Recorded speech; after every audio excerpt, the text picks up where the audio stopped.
जोहार गे इन शशांक सोरेन भारत जाकात सान्ताल पठुआ गावता Sabang college unit president कानी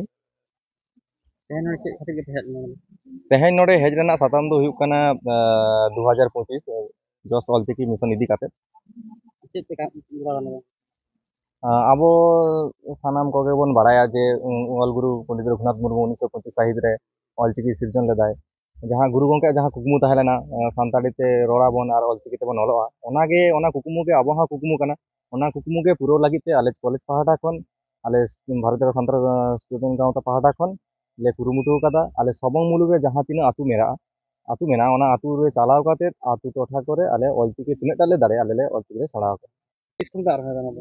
नोआ दो आले उछने दाले 8 मार्च 2024 शुक्रवार ᱧᱩᱨᱩᱜ ᱠᱟᱱᱟ उन हिलोग खना ले आले उछन दले तेमासन स्टैचू खन ऑलचिकी 2025 ते मिद साय पुरानो लगित तो आले भारत जाकात पटो गावता खन सबंग मुलुग रेन सनाम सान्ताड़ को ऑलचिकी कोले चेद आकोआ आले जेमन ले शुरू का नोआ आले सबंग ब्लॉक मध्य रे उनका सान्ताड़ी ऑलचिकी पासनाव आले आपे ठेन रे नेहरोग कना नोंका आपे हो आपे जिला कोरे बा आपे इलाका मध्य रे मुलुग मध्य रे नोंका गे बो सान्ताल ऑलचिकी ना पासनाव ना बो कामी हरा बो गोटामा नाटा गे आले तरफ खना नेहर तहन